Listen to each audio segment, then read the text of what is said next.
My parents sold my rescue dog while I was away, caring for family, lied about it for years, and now want to meet my kids after sending a peace offering. I'm a 27-year-old guy who adopted a rescue dog named Cooper when I was 19.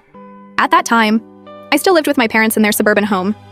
Cooper is a border collie mix with black and white fur and one floppy ear. The day I brought him home was completely unplanned.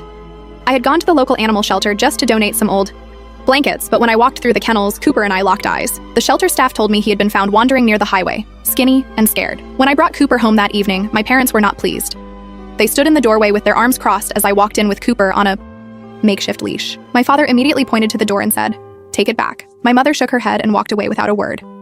My parents never liked animals. They didn't have allergies or bad experiences with pets. They simply found them dirty and inconvenient. Growing up, I had begged for a pet countless times, but the answer was always no. I spent 3 hours that night trying to convince them to let me keep Cooper. I promised to handle all responsibilities: feeding, walking, grooming, vet visits, without any help from them. I showed them how Cooper sat quietly by my feet, not running around or barking. Eventually, they agreed with clear conditions. Cooper would stay in my room, never enter the kitchen, and I would pay for all expenses. For the next 14 months, Cooper and I developed a routine.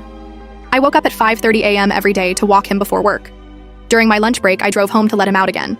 After work, we went to the dog park where Cooper chased balls and made doggy friends. At night, he slept at the foot of my bed, occasionally sneaking up to put his head on my pillow. My parents maintained their distance from Cooper.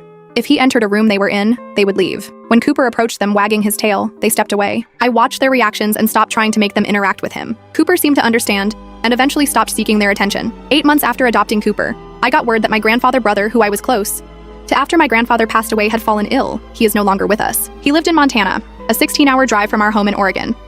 I needed to visit him for 3 weeks to help sort out his medical care and home situation as he lived alone. The problem was Cooper. Cooper hated car rides, even short trips to Y. The vet resulted in him trembling and drooling excessively. A 16-hour journey would be traumatic for him. My usual dog sitter had moved to Seattle for a new job. I called 5 different boarding facilities, but they were either fully booked or required vaccination records I couldn't locate in time. After exhausting all options, I approached my parents at dinner and them to watch Cooper while I'm gone. My father didn't look up from his plate. Not happening. My mother added, "We never wanted that dog in the first place." Over the next 4 days, I continued asking them. I offered to pay them $30 per day, pre-prepare all of Cooper's meals, and create a detailed schedule of his routine.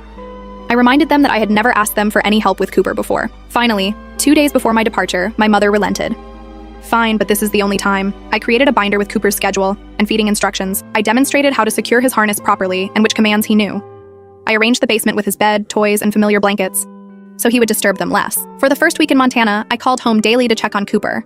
The calls were short and uninformative. "The dog is fine," my father would say before hanging up. By the second week, I requested video calls so I could see Cooper. My parents complied for 3 days, showing Cooper briefly on screen. He appeared healthy but subdued. The last 5 days